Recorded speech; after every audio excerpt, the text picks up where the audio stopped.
하나님의 비공리적 속성.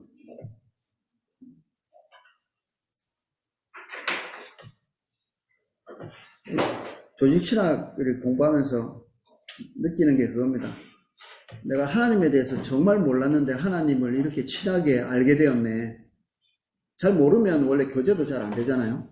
근데 어떤 분이 이게 알고 나서 믿는 게 아니라 알기 위해서 믿는다고 그런 말씀 누가 하셨는데 그 말 같아요.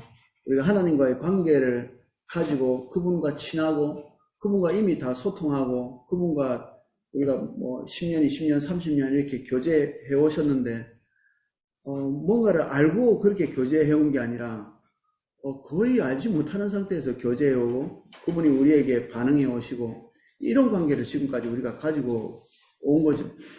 오늘 우리가 보고 이게 나눌 부분들이 하나님의 속성, 하나님이 도대체 어떤 분이신가 그런 것들을 좀 나누려고 하는데 독립성, 불변성, 영원성, 편재성, 통일성 한 번도 생각 잘 안 해본 그런 하나님의 속성에 대해서 좀 나누는데 우리가 이거를 인식하지 못하고 이때까지 주님과 교제가 별로 부족함을 느끼지 못하고 해왔다는 것 자체가 너무 신기한 거예요. 아무것도 몰랐는데 어떻게 관계가 별로 문제가 없었지?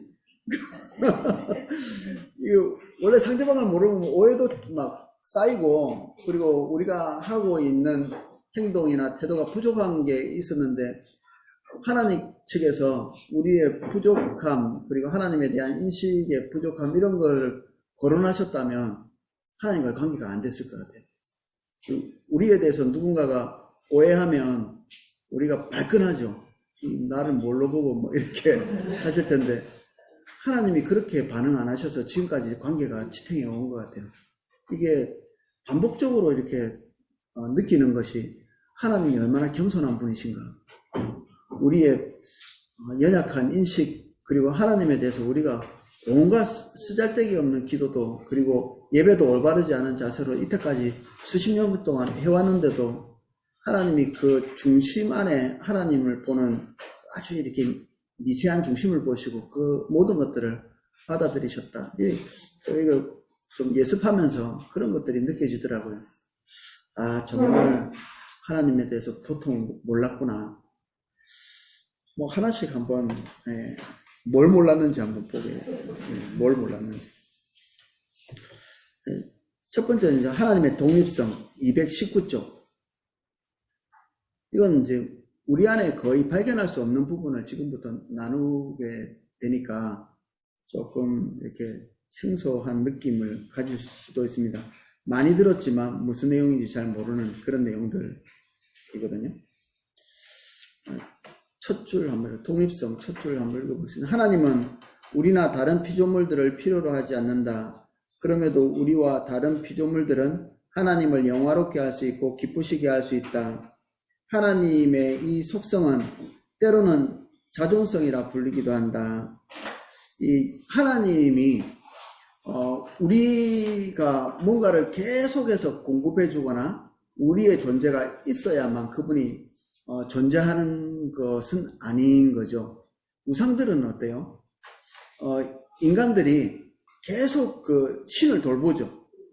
그리고 어떨 때는 그 전쟁하러 나가면 신들을 데리고 가거든요. 이렇게 사사기 말에 보면 하나님의 법궤를 들고 전쟁터에 나갔듯이 그 우상들은 자기 우상들을 들고 이렇게 나가서 뭔가 센 거를 좀 보여주십시오. 뭐 이런 내용이죠.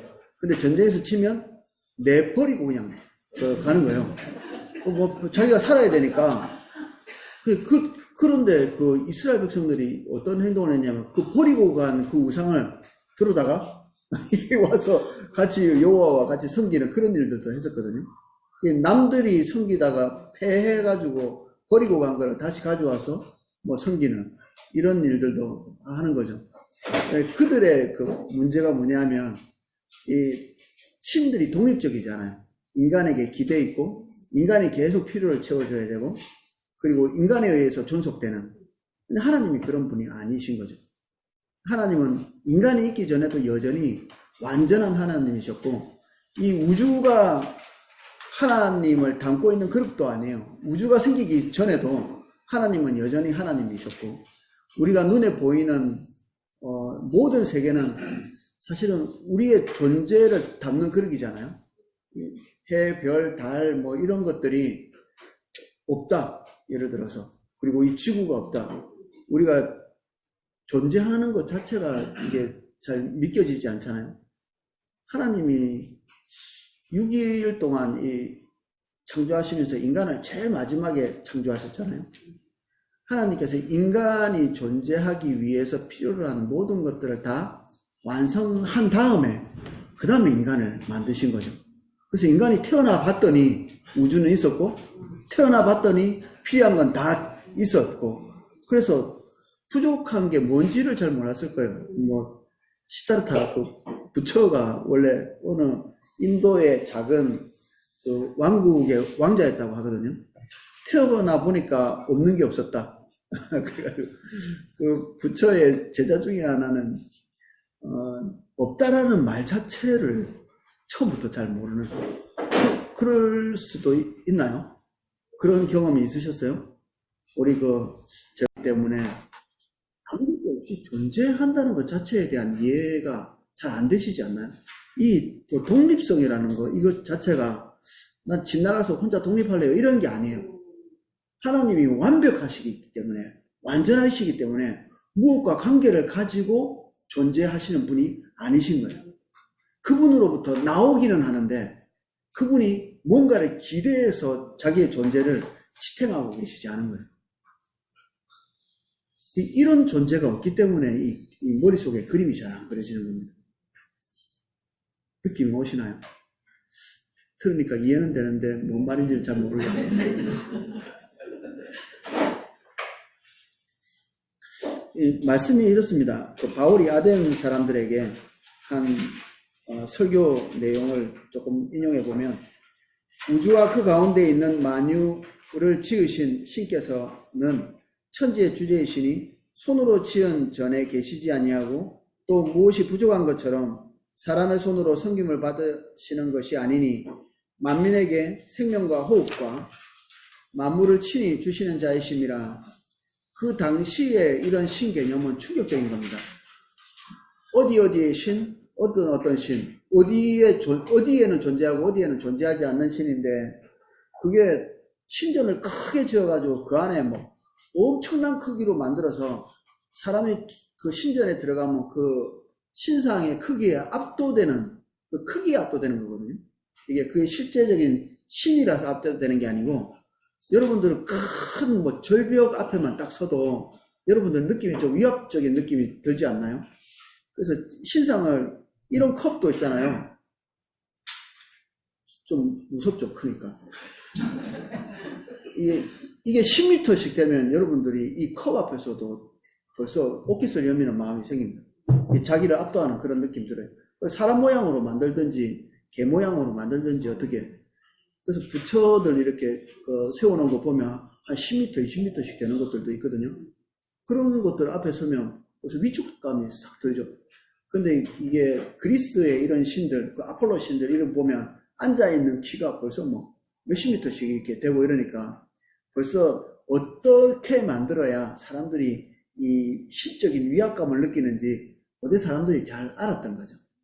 근데 뭐 그리스나 이런 신들은 뭐 유도 아니게 이집트의 신들은 더 크게 만들어, 그냥 신전을 더 크게 만들어.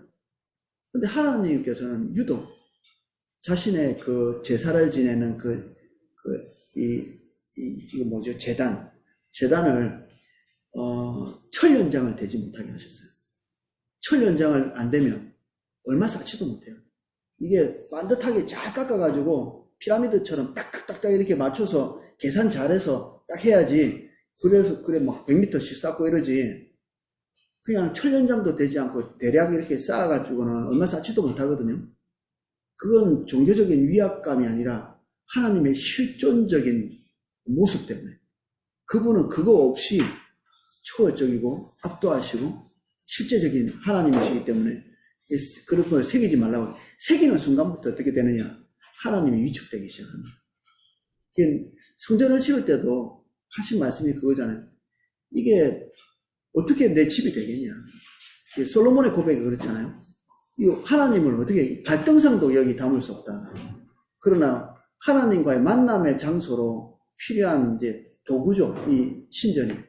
그래서 그런 의미에서 만들기는 만드는데 만들 때부터 이거는 하나님을 담기 위한 그런 도구가 되지 못하는 거죠. 우주라도 하나님을 담을 수 없다는 이런 개념이 들어가 있는 거죠. 그때 당시에 다른 우상들이 가지고 있던 개념 속에 우상을 섬기는 사람들의 개념 속에는 없던 것들입니다. 하늘과 땅을 지으신 하나님.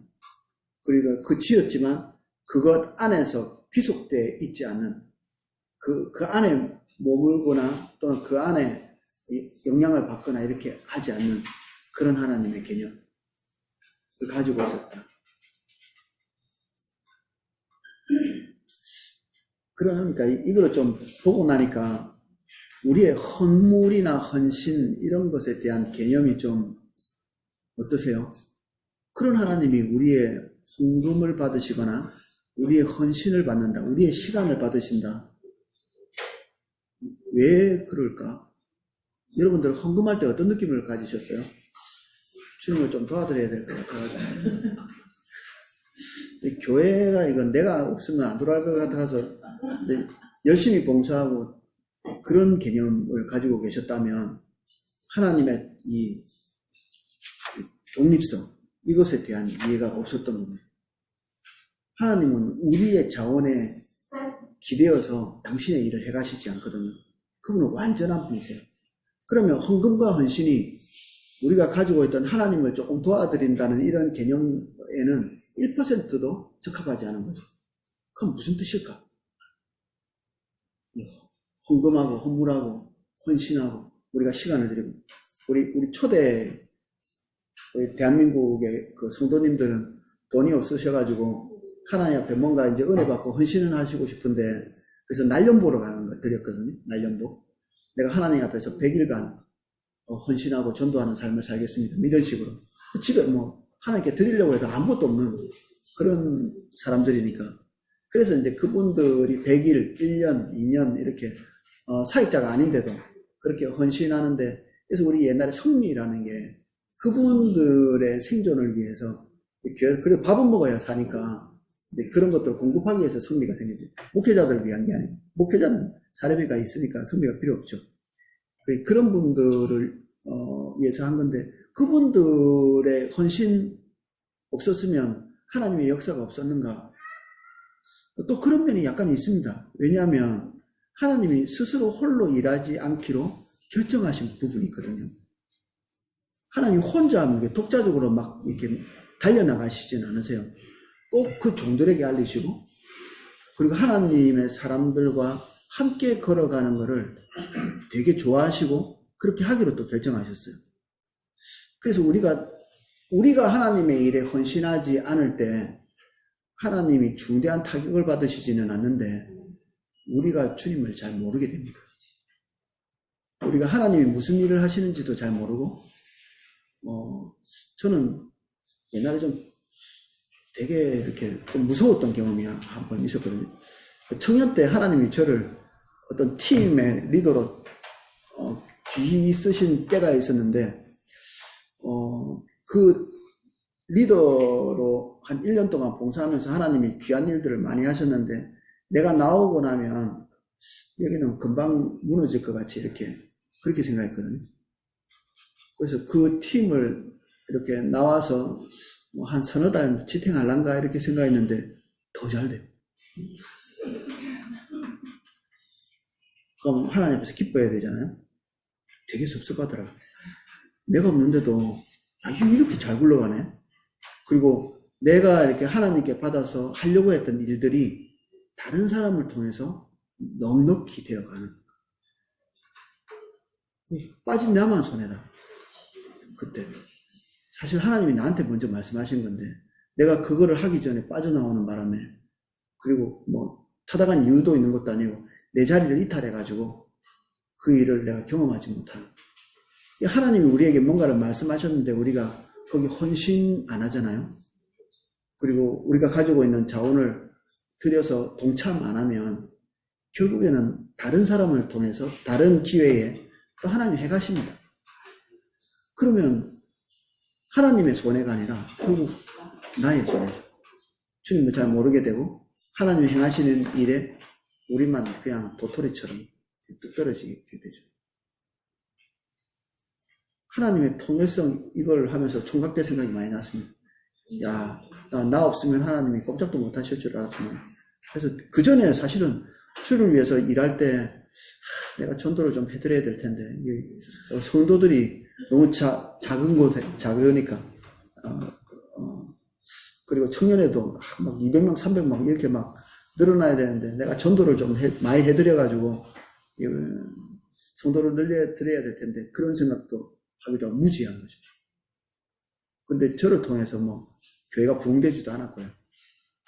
하나님의 인도를 따라 할 때 귀한 일은 일어났지만 내가 하나님을 위해서 도운 것은 하나도 없다. 지금까지. 여러분들이 혹시 저하고 비슷한 생각을 좀 가지고 계셨다면 지금 씻고 가야 됩니다. 지금까지 몰랐으니까 하나님을 많이 도와드렸다 이렇게 생각하실지 모르겠는데 요거 보면 이게 충격을 받으시고 그 생각의 그릇을 깨트려버리고 가셔야 됩니다. 하나님은 결핍이 없으시다.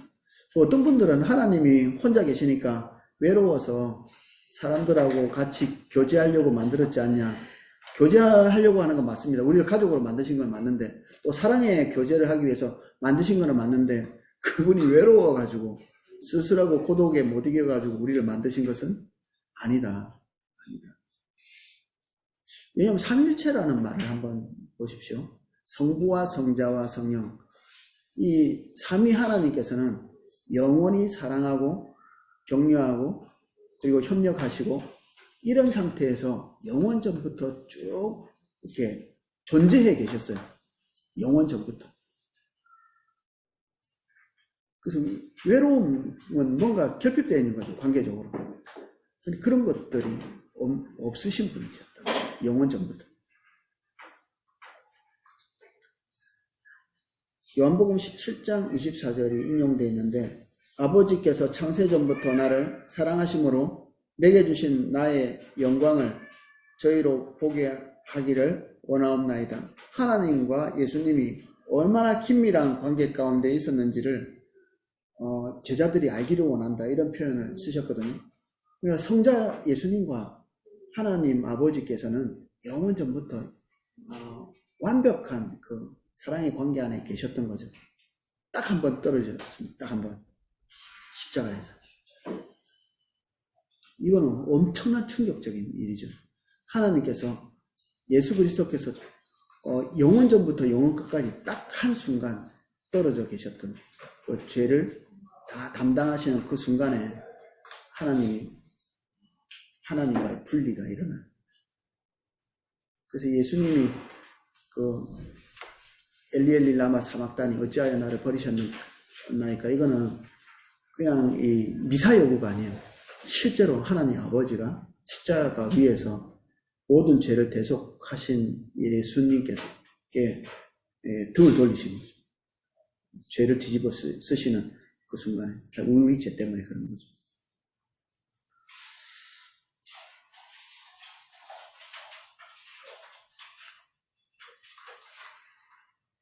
그래서 우리는 삼위일체의 모습, 영원 전부터 완전한 사랑, 교제, 교통 이런 것들이 있었다는 사실만 가지고서도 하나님께서 뭔가 부족해서 외로움을 느꼈기 때문에 인간을 만드신 것이 아니다. 세상을 창조하신 것이 아니다 하는 것을 엿볼 수 있습니다.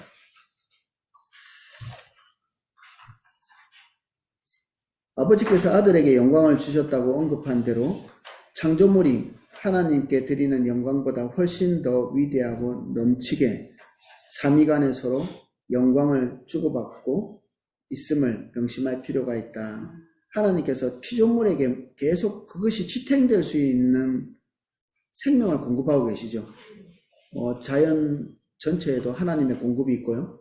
우리 인간도 실시간으로 지금 현재도 하나님께서 생명을 공급하고 계시기 때문에 우리가 지탱하고 있는 것입니다. 이 우주 전체가 지금 뭔가가 지탱되고 있다는 것, 이 자체가 하나님께서 지속적으로 개입하고 있는 것을 말해주죠.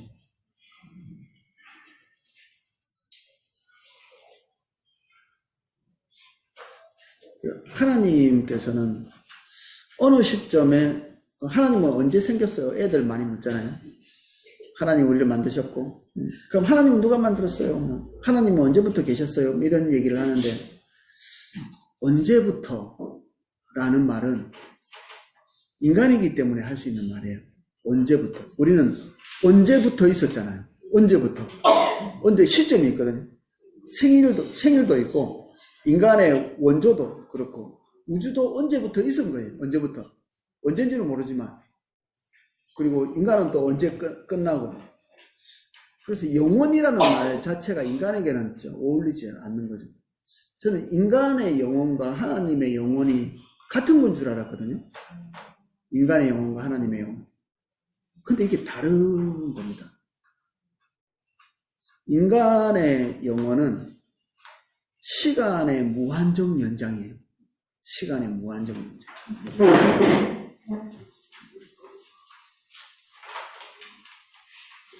이 시각이 있고 이게 시간이에요. 시간. 저 영혼이 연장되는 거죠. 이런 영혼이 하나님의 영혼은 여기서 초월해 있어요.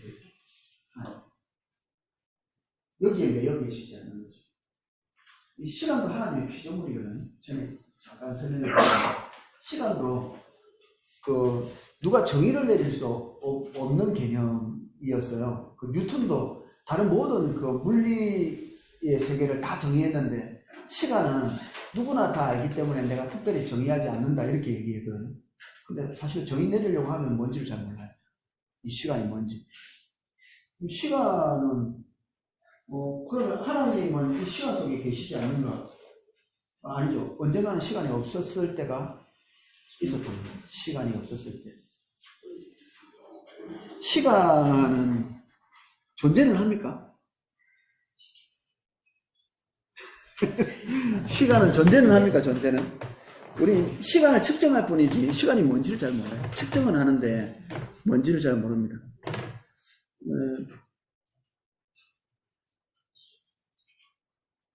시간은 우주와 함께 그냥 만들어진 거죠. 우주와 함께.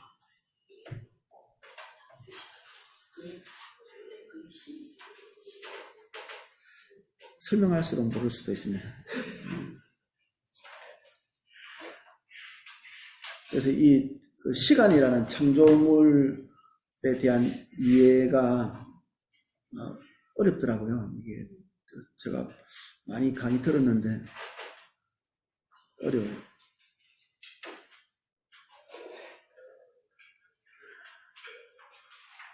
그래서 하나님의 존재하고 우리의 존재가 서로 격차가 나는 부분도 또 이런 부분도 있습니다. 시간에 매여서 그 한계성 안에 존재할 수밖에 없는 우리하고 그것을 초월해 계시는 하나님하고의 격차. 하나님은 여기 나중에 그런 표현이 있더라고요. 우리는 그 신 하나님의 사랑 이런 거 얘기할 때 말로 다 표현 못하네 이런 내용을 하면서 우리는 그 물방울 한 방울이고 하나님은 바다다. 이건 양적 개념이잖아요. 우리는 방 안에 지금 이런 방 안에 있고 하나님은 우주같이 크시다. 이런 걸로 하나님을 표현하려고 시도를 하는데 시도가 불가능한 거예요. 하나님은 크기를 한정할 수 없고 그러니까 거기에 담아지지도 않고요. 그리고 우리가 가지고 있는 개념 속에 들어가 계시지도 않죠. 차원이 다른 겁니다. 차원. 크기가 다르거나 능력의 격차가 있는 게 아니고 차원이 다르신 겁니다. 그죠?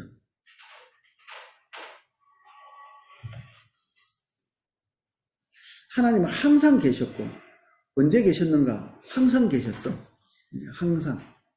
아이들한테 설명하기 좀 난감하죠. 항상 계셨다. 영원 전부터. 영원 전부터는 이 인간이 첫 출발한 요 전부터가 아니고 요 전부터가 아니라 하나님이 없었을 때가 없었다. 하나님 그분 인간의 창조 그때를 말하는 게 아닙니다. 지금 그대로 영원히 계실 것이다. 그리고 하나님은 그의 실존이나 본성을 위해 피조물의 그 무엇에도 의존하지 않는다. 피조 세계가 없더라도 하나님은 영원히 사랑하고 공의롭고 영원하고 전지하신 삼위 하나님이실 것이고 그 전부터 그러셨다. 성경도 이런 부분들을 많이 이제 나타내려고 표현을 해놓은 것 같습니다. 산이 생기기 전 땅과 세계도 주께서 조성하시기 전 곧 영원부터 영원까지 주는 하나님이십니다. 이 시편에 나와 있는 것이고 출애굽기는 모세에게 하나님께서 자신이 어떤 존재인지를 말하셨는데 나는 스스로 있는 자니라. I am 이렇게 I am 나는 존재한다 스스로. 아무도 스스로 존재하는 그런 존재는 없거든요. 누군가에 의해서 존재되게 된 거지 스스로 존재하는 존재는 없습니다. 하나님 외에는. 그래서 나는 스스로 있는 자다 이런 표현은 금방 우리 개념에도 잘 안 잡히죠. 그런 존재가 상상될 수가 없기 때문에. 그래서 하나님은 하나님이십니다.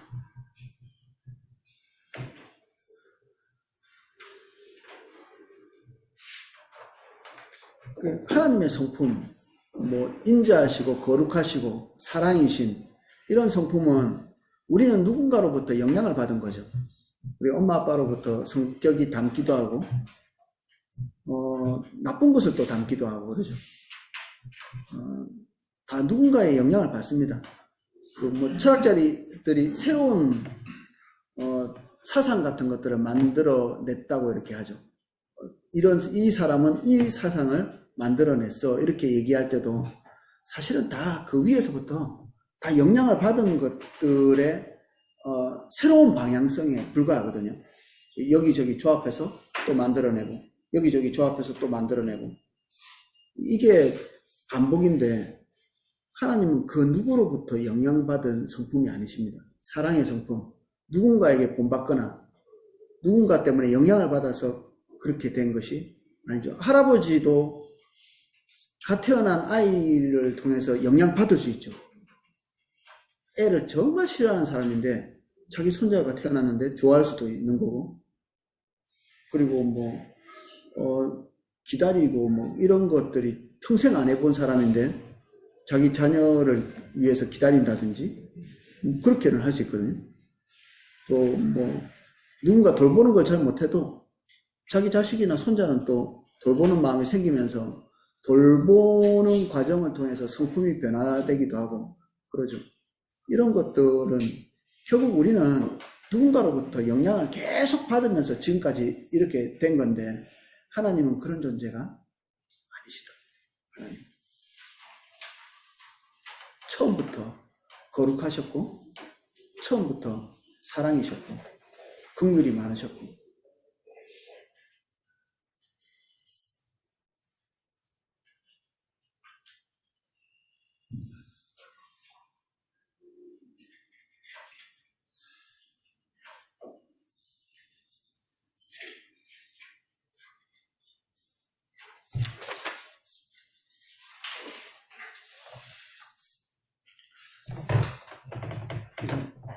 하나님에 대한 비유를 많이 들지만 우리 하나님의 이름에 대해서 지지난주과 같이 좀 나눴잖아요. 하나님을 좀 더 잘 이해하기 위해서 하나님은 이런 분이고 저런 분이고 이렇게 많이 들었지만 사실 그것들은 하나님에 대해서 우리가 이해할 수 있도록 하나님이 계시하신 부분이기는 하나 그런 설명들이 하나님을 다 담아내지는 못한다. 하나님을 다 담아내지 못한다.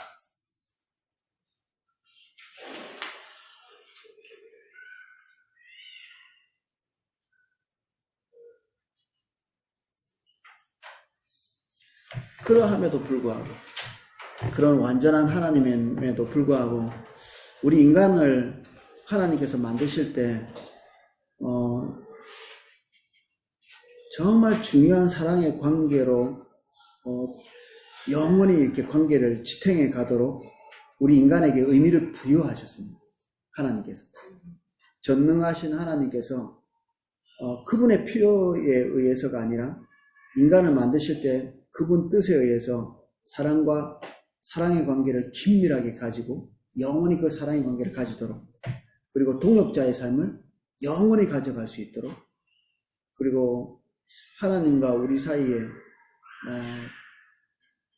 이렇게 무너지지 않는 관계, 이런 것들을 구상을 하셔서 인간을 만드셨거든요. 그래서 지금 하나님의 필요 때문이라기보다는 하나님의 주권에 의해서 하나님과 우리는 사랑의 관계를 가지고 또 하나님의 공급을 또 우리가 받고, 그러면서 주님을 또 알아가도록 우리를 창조하셨죠. 그런 관계를 가지고 있다. 이런 것들이 이해가 잘 안 되기 때문에, 우리는 이해가 잘 되죠. 우리는 경험이 있기 때문에 그렇습니다. 하나님과의 만남, 하나님의 공급, 그리고 하나님을 개인적으로 만난 경험들이 있기 때문에, 주님을 만났기 때문에 납득되는 부분들이 있거든요. 이 머리로 이해가 잘 되지 않는데도 고개를 끄덕끄덕 할 수 있는 것은 우리 안에 그런 부분들을 이해할 수 있는 은혜들이 이미 와 있는 것입니다. 이 은혜들이 와 있지 않는 경우에는 과정신학이라고 우리 조금 이따가 좀 같이 나눌 부분이 있는데, 이런 부분들이 생길 수밖에 없는, 이 한계치가 생길 수밖에 없는 이론들을 만들어낼 수 있습니다.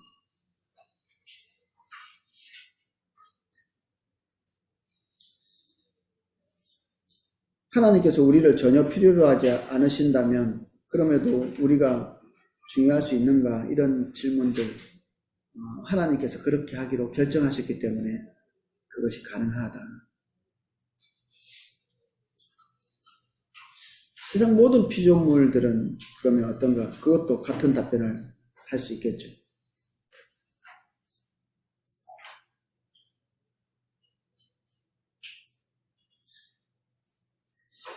이사야 43장 7절 222쪽 제일 마지막 단에 보면, 누른 내 이름으로 일컫는 자 곧 내가 내 영광을 위하여 창조한 자들, 하나님께서 당신의 영광을 위해서 창조했다. 우리가 없어도 하나님은 영원히 영광스러우신 분이신데 이 인간을 통해서 영광 받기로 결정하셔서 우리를 통해서 하나님께서 영광을 받으시는 이런 구조가 된 거죠.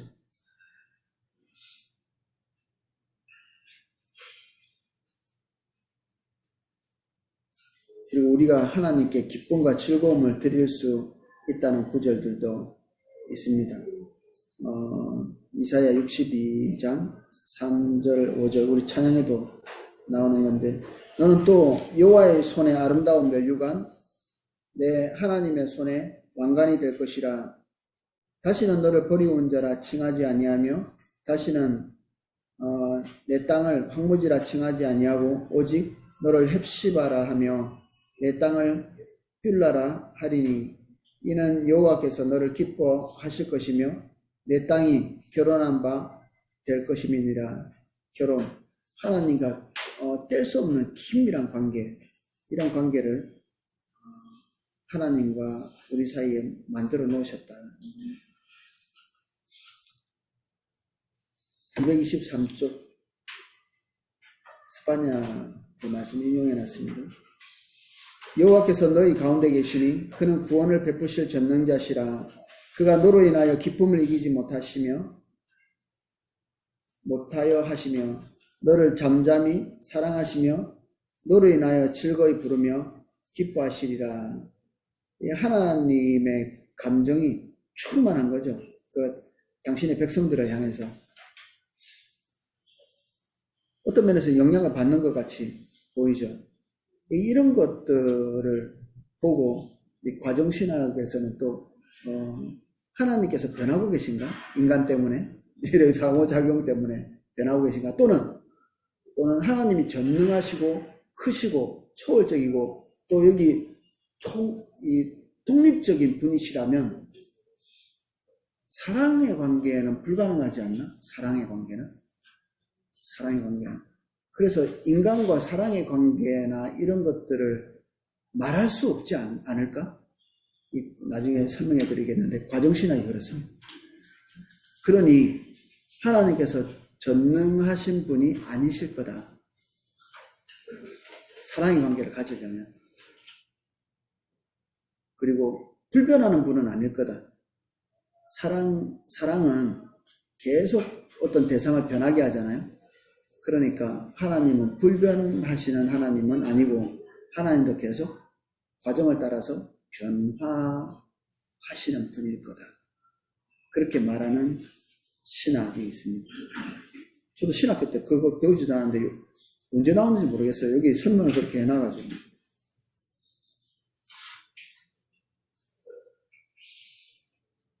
2번 불변성.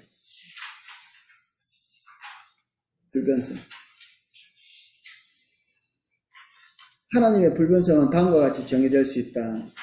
하나님은 그의 존재, 완전성, 목적, 그리고 약속에 있어서는 불변하나 그럼에도 하나님께서는 행동하시는 분이기 때문에 각 상황에 따라 다르게 행동하신다. 하나님의 이 속성은 불변성. 이걸 뭐라고 읽어야 되나요?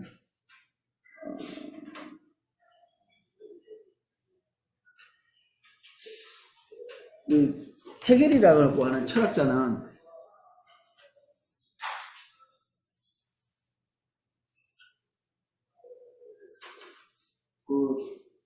다른 철학자들은 사람의 내면 안에 있는 인식을 어떻게 하고 있는가 그런 것들을 주로 연구했거든요. 그 경험론 그리고 뭐 인식론 이렇게 하면서 유럽의 철학이 그런 식으로 이렇게 발전해 나갔어요. 사람은 어떻게 사물을 인식하나? 세상은 어떻게 이루어져 있나? 이런 것들을 인식하는데 이 헤겔이라는 사람은 마치 자기가 하나님의 입장에서 전 세계가 어떻게 발전해 나가고 있는가 이런 것들을 생각하고 고민했던 철학자거든요. 역사의 과정을 이렇게 자기가 관찰해 보니까 어떤 정론이 이렇게 있어요. 정론이. 한동안 역사가 요 원리에 따라서 쭉 살아가는 거예요. 근데 어느 시점에 가면 이게 문제점이 발견되잖아요. 그러면 이것에 반대하는 이론이 또 나와요. 그래서 이렇게 합쳐서 새로운 정론이 나오죠. 정론. 그러면 요걸 가지고 당분간은 쭉 이렇게 가는 거죠. 이게 계속 가나요? 10년, 20년, 우리 법 하나 만들어 놓고도 금방 뜯어고치고 이렇게 하죠. 우리 어렸을 때 인구 많고 자식 많이 오면 거지 된다고 둘만 나와 살기 이러자 뭐 이렇게 했잖아요. 요새는 그런 말 했다가는 이게 문제점이 생기니까 아니 그렇게 하면 안 되고 또 나오는 거예요. 그럼 이게 이제 또 하면 여기 또 이게 정리되는데 이렇게 계속 이게 정반합의 그 원리로 이렇게 계속 발전해 나가다 보면 여기에 절대 정신이에요. 절대 정신. 요게 신. 끊임없이 이렇게 올라가면 이게 신적 개념이고 계속해서 이렇게 발전해 올라가면 이렇게 된다는 거예요. 요거를 이제 어떤 하버드대 교수 신학자가 아니고 철학자인데 원래 수학자였는데 하버드에서 철학 교수가 됐다네. 그 사람이 이 과정철학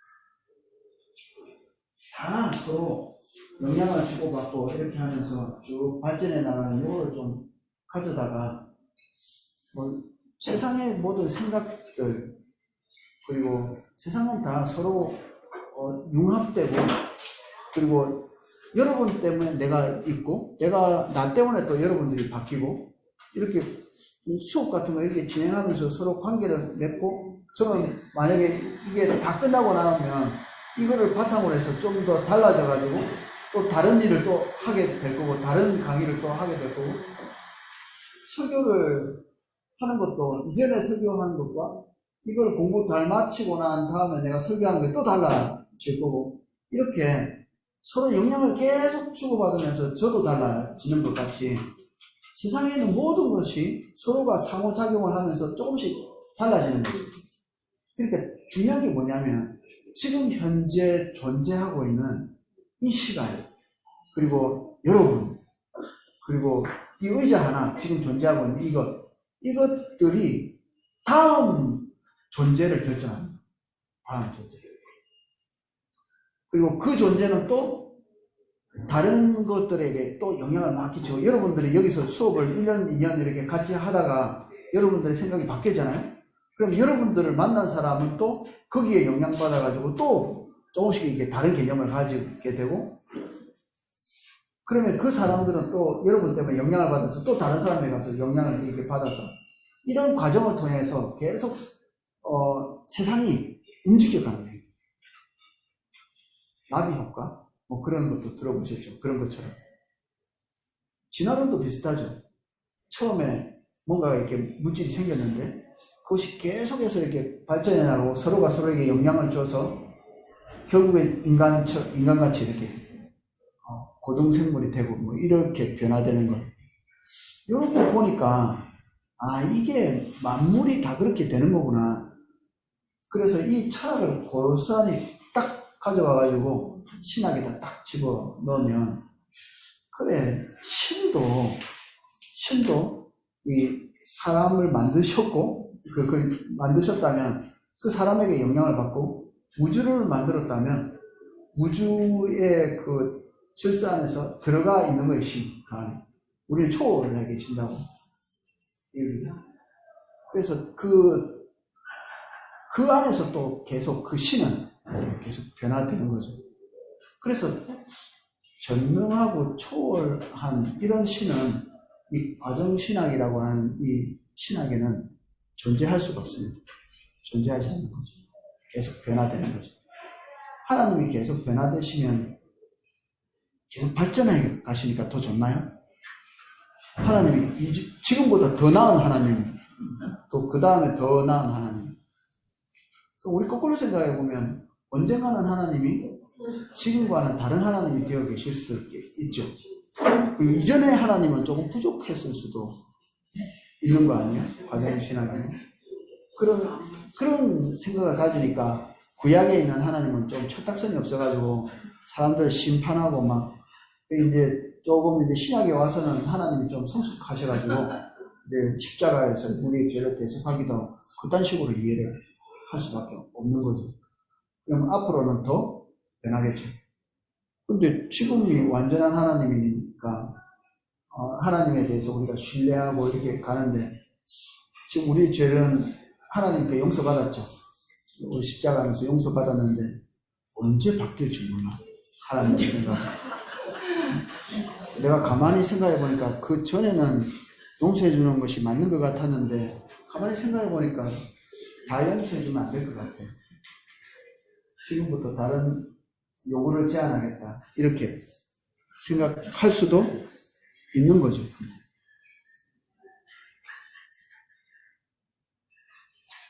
그렇게 변화되고 나면, 변화되신다고 하면. 그래서 불변성, 우리가 지금 하나님이 불변하시다는 것은 너무 소중한 겁니다. 주께서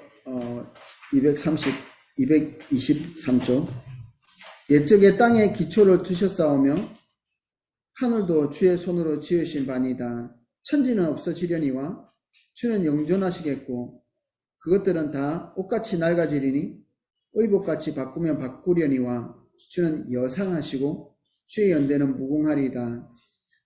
천지만물은 다 옷같이 갈아진다고 이렇게 했죠. 계속 바뀌고 언젠가는 끝이 있죠.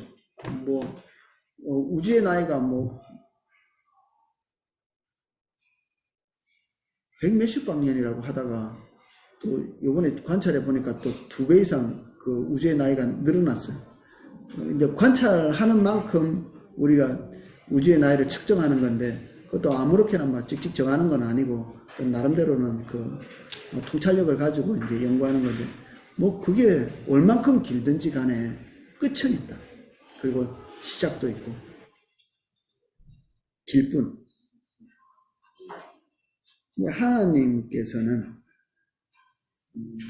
그런 차원이 아니시다.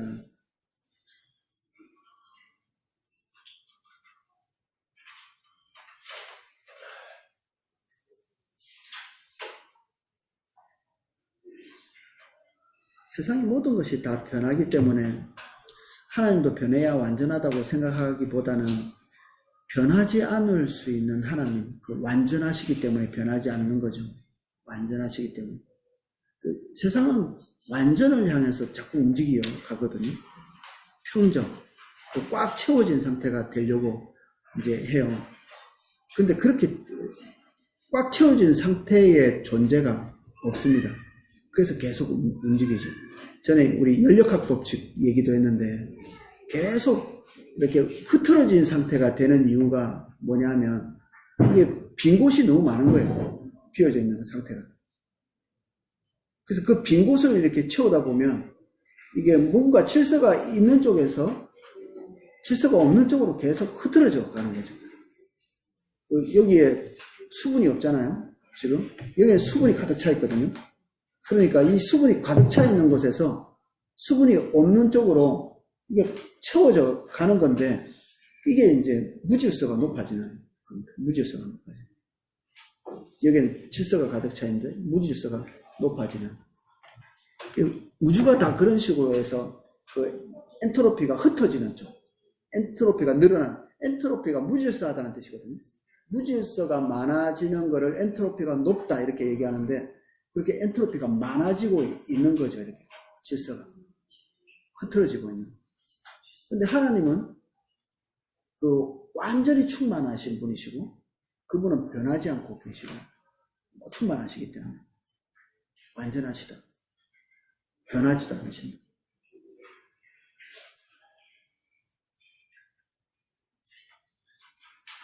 그래서 우리 믿음의 그 선배들은 하나님이 변하지 않는 그런 성품을 기대해서 하나님의 약속이 오늘 약속하신 것이 내일까지 그리고 나 이후에 자손 만대까지 계속 이어질 것에 대한 하나님의 약속을 신뢰할 수가 있었습니다. 우리가 아브라함이 그 종에게 그리고 그 약속할 때 이 생식기 위에다가 손을 올리고 약속을 하거든요. 그리고 할례의 의미도 그렇습니다. 할례가 생식기에 하나님의 언약의 표징을 남기는 거잖아요. 이게 당대의 약속이 아니고요. 그 아들, 그 손자, 대를 이어서 계속적으로 하나님께서 앞으로 올 모든 인간들의 약속을 너랑 맺겠다는 얘기거든요. 하나님이 만약에 변하시는 하나님이면 이런 약속 자체가 불가능한 거죠. 그리고 우리는 하나님께서 나 때에는 어떻게 하셨는지 모르겠지만 그 다음 때 언제 변할지 모르는 하나님이라면 언약 자체가 가능하지 않은 거죠. 하나님의 약속하는 약속의 성격 자체가 하나님의 불변성에 기대된다.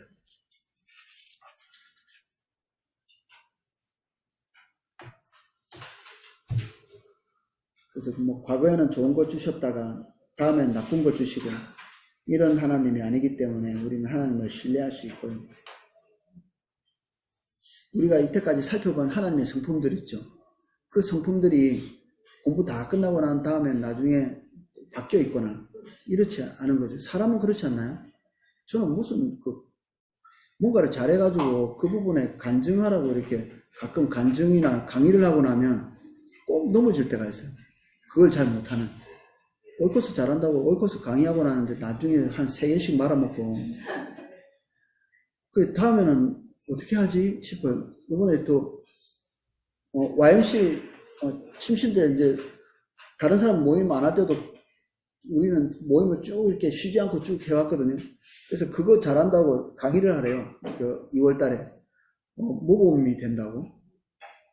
그게 좀 겁이 나요. 그거 강의하고 나면 꼭 망하는 일이 있더라고요. 말아먹고.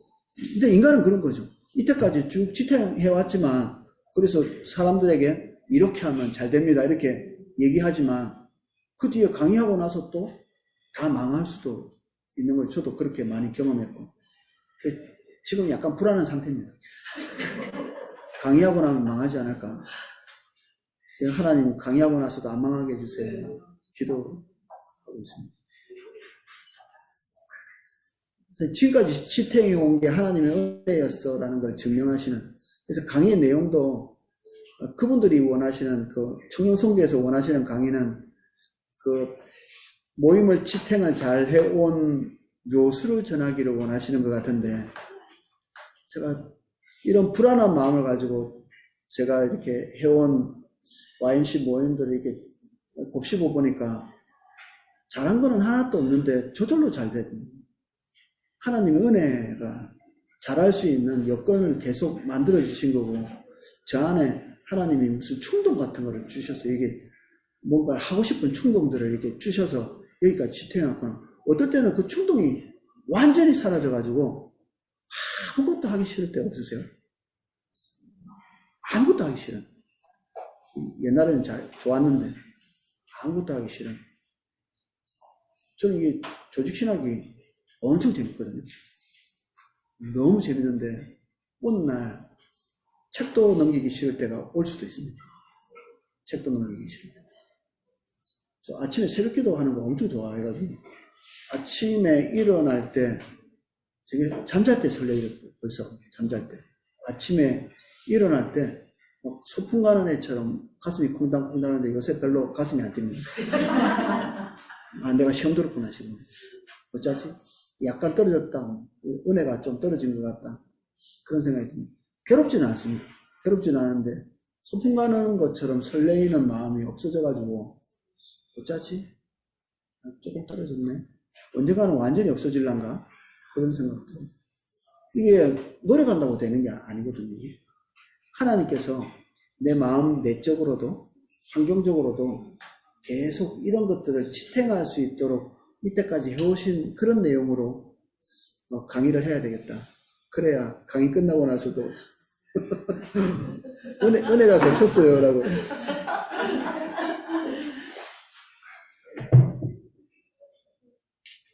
이게 우리는 없는 성품이죠. 이 불변성. 하나님이 가지고 계신 이 불변성.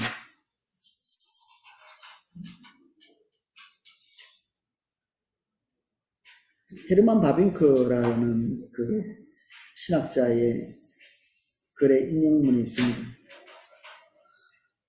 모든 피조물들은 완전을 향해서 가는데 하나님은 그렇지 않으시다. 하나님의 불변성에 관한 교리는 종교에 있어 가장 중요하다.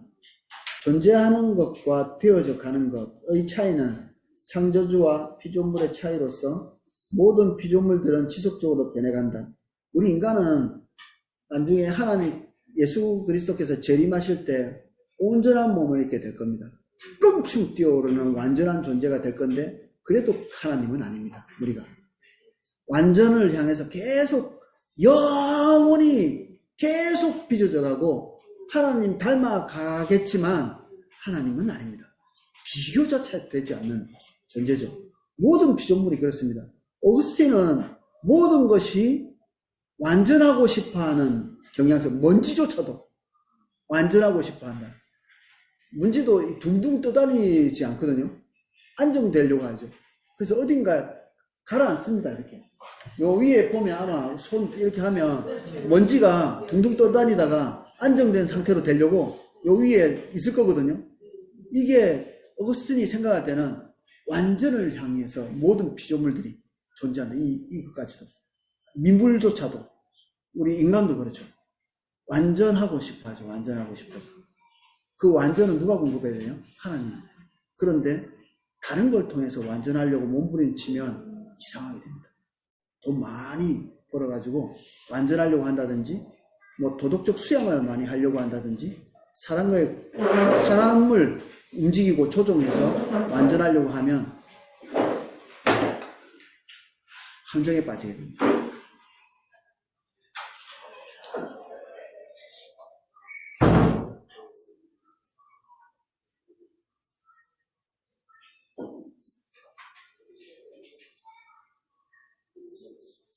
모든 피조물들은 지속적으로 변해간다. 지금 224쪽 네 번째 블록입니다.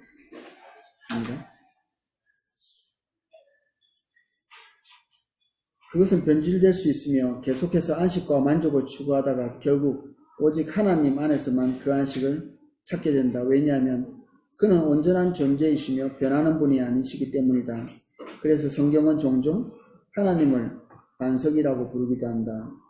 모든 것이 다 끊임없이 변해가고 비록 온전한 방향을 향해서 변해간다 할지라도 그것이 채워지지 않기 때문에 하나님의 완전성 안에 들어갈 때 우리 안식을 누리는 거죠. 우리는 완전하지 않지만 하나님의 완전 안에서 안식함을 누릴 수는 있습니다.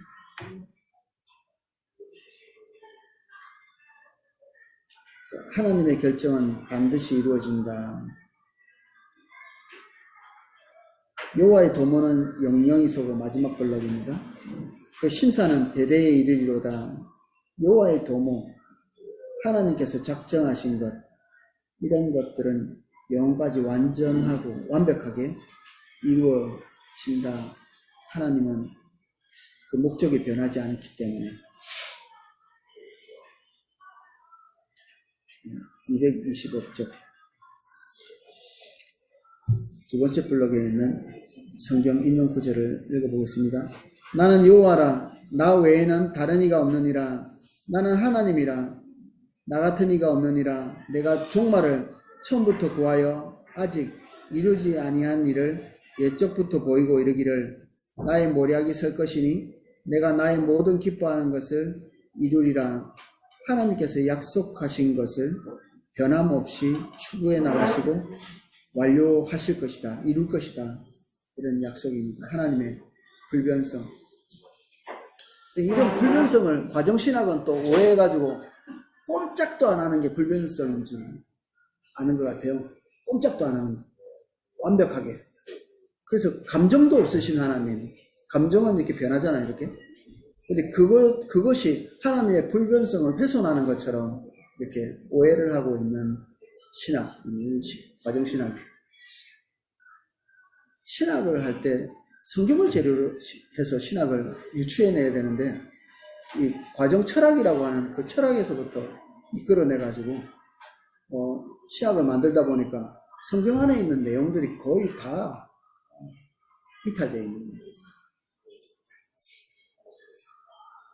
그래서 하나님께서 마음을 바꾸시기도 하는가 이런 질문을 하는 거죠. 이 과정신학에서는 하나님이 마음 바꾸시는 거 기억나시는 게 있으세요? 요나 니네를 멸망시키기로 작정하셨는데 회개하고 돌이키니까 용서해 줘버렸죠. 하나님은 불변하셔서 완전히 망하게 하셔야 돼요. 한번 작정하셨으니까. 요나가 그걸 기대했죠. 하나님이 작정하셨으니까 망하게 하실 것. 요나가 불안해했죠. 하나님께서 용서하실까봐. 그래서 복음을 전하지 않고 다시스로 간 건데 이런 경우에 하나님이 마음을 바꾸셨네. 그럼 불변하시는 것에서 이탈된 건가? 모세 같은 경우에 이스라엘을 멸망시키고 너를 통해서 새로운 한민족을 만들겠다 이렇게 하셨는데 뜻을 바꾸시죠. 이거 하나님이 변질된 건가요? 히스기야 너는 이제 죽을 거니까 네 삶을 정리해 이렇게 얘기했는데 울고불고 하니까 15년을 연장했죠.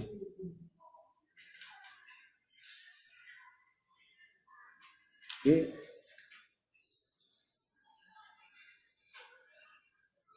때로는 또 후회하시기도 하죠. 후회. 인간을 만드시고 난 다음에 하나님께서 인간의 타락상을 직면하시고 만든 것들을 후회하셨습니다. 사울이 왕이 되고 난 다음에 교만해져서 하나님의 뜻을 이탈할 때 내가 왕 삼은 것을 후회했다 이렇게 얘기하죠. 그럼 하나님께서 뜻도 바꾸시고 후회도 하시고 이게 하나님의 불변성을 해치는 건가? 하나님이 딱 정하면 그대로 해야 되는데 불변성을 해치는 건가?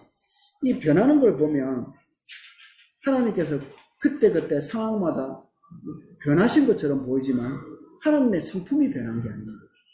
하나님의 긍휼과 자비가 계속 유지되고 있는 것이죠. 이 사람들이 돌이키고 그리고 하나님 뜻대로 서기로 결정하고 이렇게 될 때 처음 가지고 계셨던 생각을 바꾸셔서 이게 용서하시고 기회를 다시 주셨는데 이건 변한 게 아니라 하나님의 긍휼과 자비가 변함없이 계속 부어진 거죠. 그리고 그 진리도 변함없이 계속된 것이고 왕 삼은 것을 후회했다 또는 인간을 창조하신 것이 후회되었다 이런 표현들은 사실 하나님의 깊은 애통으로 봐야 됩니다. 애통. 그분이 가지고 계시는 슬픈 감정들을 극대화시킨 표현들이죠. 왕 삼은 것을 후회했다. 그가 왕이 된 다음에 하나님을 배반하고 이게 떨어져 나가는 게 아니라 지속적으로 주님의 인도를 따라서 더 하나님과 친밀한 관계로 나아가기를 기대했는데 사울이 그렇게 하지 않았죠. 근데 그것에 대한 하나님의 실망입니다. 하나님이 그 감정이 없으시고 완전히 이제 단단하게 굳어 계시는 분인가 하나님의 마음이. 세상의 신들은 좀 그렇잖아요. 그 전에 그 범실론의 그 비유, 그 제임스 사이어의 그 표제에 있는 그 범실론의 신이 그런 말을 했다고 하잖아요. 신이시여 내가 당신의 위대함에 대해서 경의를 표합니다. 이렇게 얘기했더니 나는 네가 경의를 표하는 것에 대해서 아무 감정도 느끼지 않는다. 이게 범실론의 신이거든요. 초월해 있는 존재라고 이렇게 인식은 되는데 그 초월해 있기 때문에 인간의 감정과 소통하지 않는 거죠. 하나님은 초월적이고 변함없고 그리고 독립적 하나님인데도 인간과 소통하시고 그분의 성품 속에는 감성이 있으세요. 감성. 그 감성은 완전한 감성이죠. 우리 인간처럼 진리 아닌 것에 일희일비하는 게 아니라 진리와 함께 가지고 계시는 완전한 성품. 진리되는 것을 좋아하고 우리는 진리되는 것을 좋아하는 게 아니라 우리 득되는 걸 좋아하죠. 우리 이득되는 것. 우리 이득에 반하는 것을 슬퍼하고. 근데 하나님은 완전한 통찰을 가지고 기뻐하시고 슬퍼하시고 그 감정을 가지고 계십니다. 하나님의 감성, 아침 햇살이 막 떠오를 때 그런 걸 본 적 있으세요? 태양이 떠오를 때. 제가 군생활할 때 그 밤에 근무를 썼거든요. 그럼 밤 새도록 잠 안 자고 근무 서면 피곤하죠. 근데 해가 딱 떠오르면 피로가 싹 사라져 버려요. 그리고 이제부터 막 잠을 자고 일어난 것처럼 새로운 이렇게 에너지가 막 솟구쳐 이렇게 되더라고요.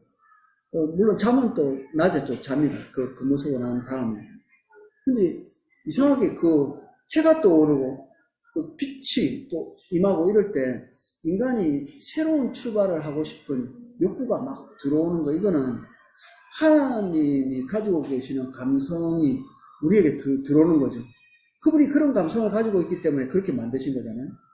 저녁 노을을 보신 적 있으세요?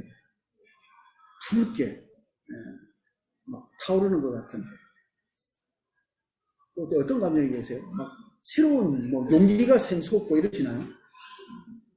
그때는 왠지 집에 가고 싶죠. 그리고 이게 들떴던 마음들이 가라앉고, 애들도 저 시골에서 좀 어렸을 때 많이 놀았는데 노을이 지고 이러면 벌써 엄마 부를 시간이 됐구나, 집에 가야 되겠다, 이런 마음이, 기가 본능이 막 일어나고. 이게 희한하지 않나요? 차분하게 마음이 가라앉고 다시 되돌아가고 싶고 안식하고 싶고 그리고 활발하게 했던 모든 것들이 저절로 정리되는 그런 마음들이 생기는 이 하나님이 어떤 그런 우리처럼 그렇지는 않겠지만 그런 완전한 감성을 가지고 있기 때문에 그런 자연 현상을 만드시고 우리에게 그런 것들이 영향이 오도록 만들어 주신 거죠. 창조주께서. 무지개 볼 때 기분 나쁘신 분이 있으세요? 요새는 좀 이상한 걸 상징해가지고 기분 나쁘기도 한데 무지개 볼 때 그거 사라질 때까지 보죠. 애들 막 사진 찍고 막 난리잖아요. 그거 무지개 2개 뜨면 막 환장하죠. 와 2개 떴어 뭐 이렇게 하면서 그것이 우리에게 주시는 소망 이런 것들이 하나님으로부터 그 피조물을 거쳐서 우리에게 넘어오죠. 그럼 하나님은 소망하시는 하나님인 거죠.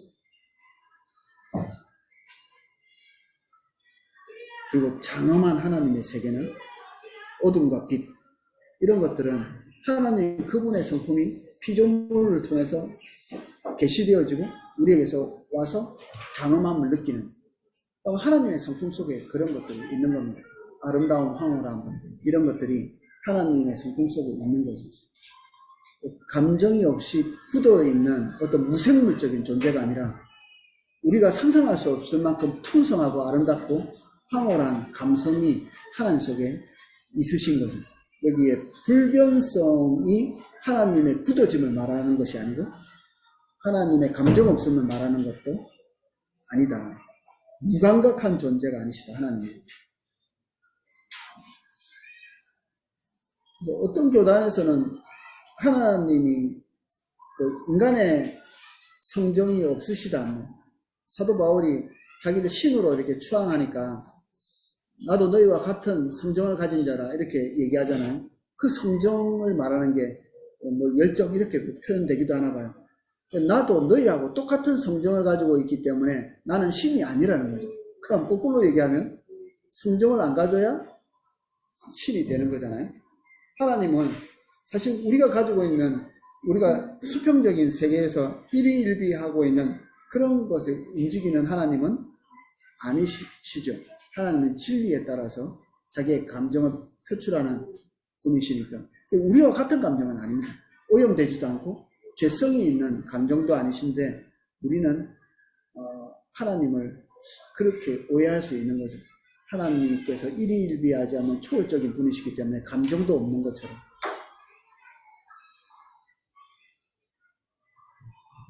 이 과정신학이 그런 얘기를 하기도 했습니다.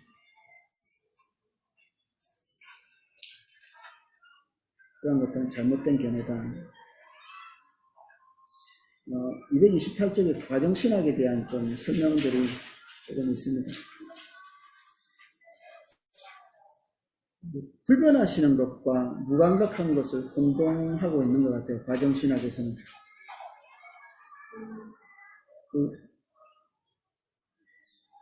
과정신학은 우주와 피조물이 사람에 의해 그리고 우주와 피조물 그리고 사람 이런 것에 하나님께서 영향을 받아야 의미 있는 하나님이라고 생각하는 그러니까 불변하시는 하나님을 부정하는 거예요. 과정신학의 3가지 특징 이거 알 필요 없는데 듣고 잊어버리시면 됩니다. 3개만 말씀드릴게요. 하나는 신과 인간은 상호 의존적이다. 서로 의존해서 살아가는 거예요. 신과 인간이. 우상은 좀 그런 면이 있는 것 같아요. 상호 의존. 우리는 하나님께 의존적이죠. 근데 하나님은 우리의 의존에서 존재하시지는 않으십니다.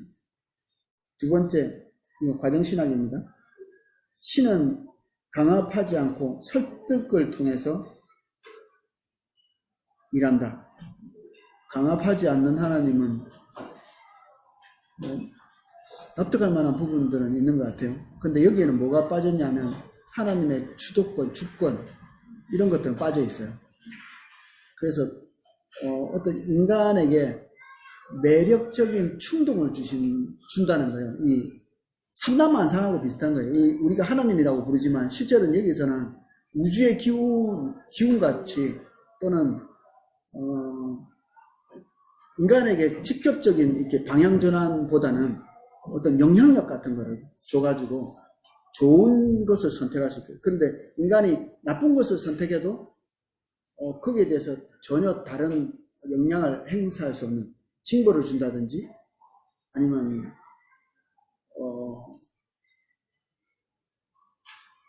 인간의 삶 안에 들어가서 주도권을 행사한다든지 이런 것은 하지 않는다는 거예요. 과정신앙. 세 번째, 신은 세계와 함께 고통받는다. 이게 또 매력이 있죠. 신이 좀 폭군처럼 군림하는 그런 개념을 불신자들은 좀 가지고 있거든요.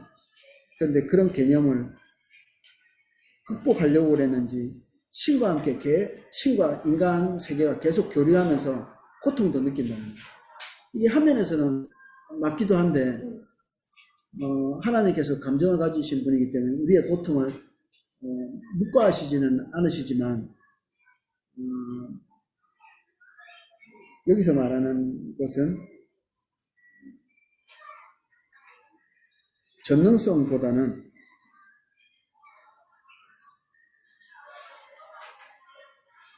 인간화되어 있는 신, 인간화되어 있는 신, 인간에게 영향을 받고 있는 신. 그래서 전능성 이런 것들은 로마가 강력할 때 로마 신들이 가지고 있던 특성을 이 기독교가 수용해서 자기네들의 신의 특성에다가 집어넣은 것이다. 원래 기독교의 신은 사람들의 고통에 공감하는 신이었다. 뭐 그런 과정신학이 그렇습니다. 듣고 잊어버리십시오.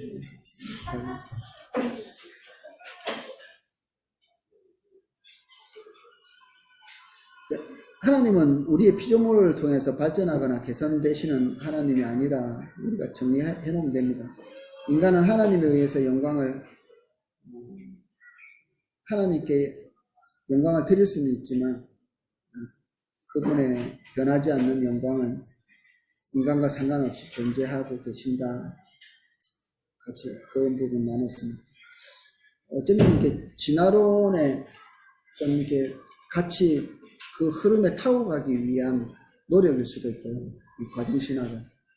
그리고 나름대로는 현대 물리학은 딱 정해진 루트가 아니라 계속 움직이거든요.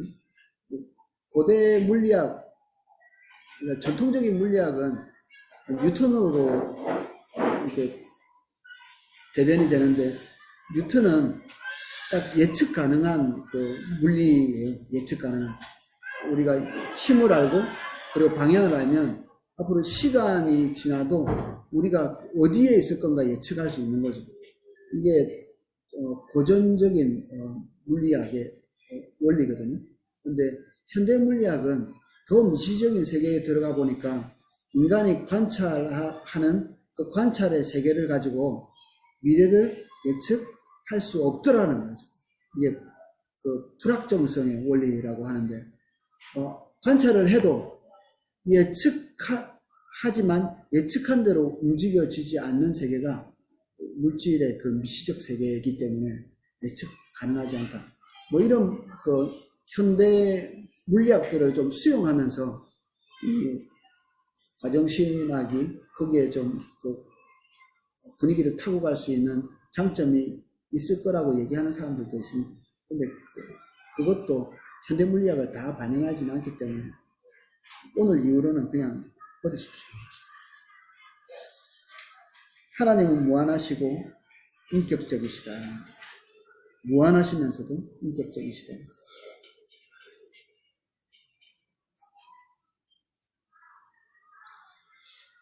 우상들은 경험에 의해서 만들어졌기 때문에 한계나 허점이나 비윤리적인 부분들을 가지고 있어서 개선의 여지가 있죠. 항상 개선의 여지가 있습니다.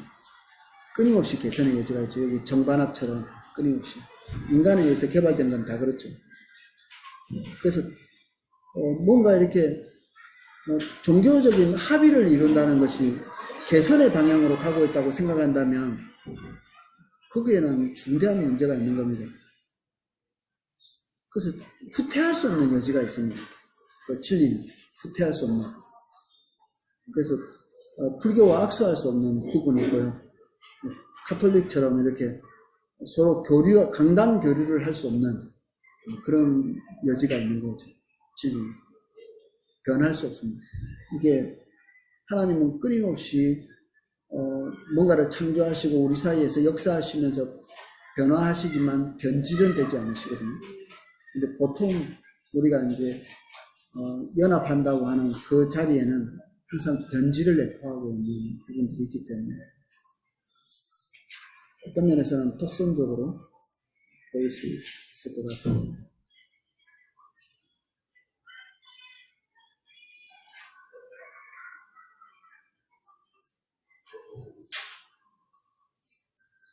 하나님의 불완전성이 손상이 된다. 이런 교리가 제대로 이해되지 않으면 신들을 향해서 불안해했던 로마 사람들하고 비슷하죠. 그들은 신들이 항상 변질 가능했기 때문에 오늘 다르고 내일 다르고, 그리고 로마 신화, 그리스 신화 이런 곳에 나오는 그 신들의 모습을 보면 인간과 소통은 하고 감정은 있으나 부도덕하죠. 대단히. 그리고 완전하지도 않고. 능력적인 측면에서 강한 신들은 인간과 소통이나 그리고 감정이 없고, 감정은 있는 신은 완전하지 않고 부도덕하고, 이런 것들이 로마의 신들. 그래서 아이들이 그런 것들을 교양도서로 이렇게 보는 것들은 위험할 수 있습니다. 신에 대한 개념을 그런 식으로 머릿속에 집어넣을 수 있기 때문에 그렇죠. 우리가 하나님을 믿고 신뢰하고 할 수 있는 가장 큰 성품이 하나님의 불변성 때문에 그렇습니다. 하나님이 우리를 향해 약속하신 약속도 바꾸지 않으시고, 용서를 취소하지도 않으시고, 재림을 취소하는 일도 없으시다.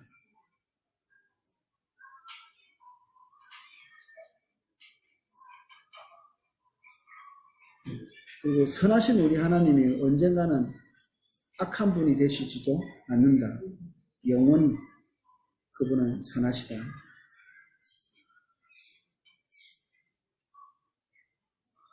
합당하다는 말, 우리 찬양에도 많이 섞어서 부르는데, 합당, 우리의 예배를 받기에 합당하시고, 이 합당하다는 말 외에 다른 게 적절한 게 없으니까 이제 합당이라는 말을 쓰는데, 그분이야말로 빈 곳이 없는, 허물이 없는 그런 존재이시다. 합당.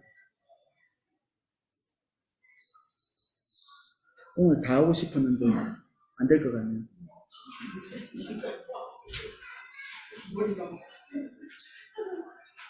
열심히 말했는데 더 헷갈리시죠? 제가 이렇게 될 줄 알고 고민을 좀 많이 했는데, 우리 오늘 2개 했습니다. 그 독립성, 하나님의 독립성, 그리고 하나님의 불변성, 이 2가지를 했습니다.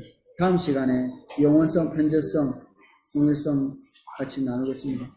하나님은 변하지 않으신다. 우리가 성경에 나와 있는 그것들만 기억하시면 돼요. 그게 맞는 겁니다. 그냥 오늘 이것저것 얘기했지만, 하나님은 변치 않으신다. 약속도 변치 않으시고, 그분의 선한 성품도 변치 않으신다. 2번째, 독립성. 하나님은 우리에게 기대서 존재하지 않으신다. 그분은 영원 전부터 완벽한 상태로 계셨고, 영원 후까지 그분은 완벽한 분으로 계신다. 그것만 이해하시면 되겠습니다. 과정신학은 그런 걸 제대로 이해 못하는 그런 인간들이 있구나, 이렇게 생각하시면 되겠습니다. 네. 잘 설명을 못 드려서 죄송합니다. 혹시 질문할 거 있으신가요? 2분 남았기 때문에 오늘 밥 먹으러 가기도 쉽네요.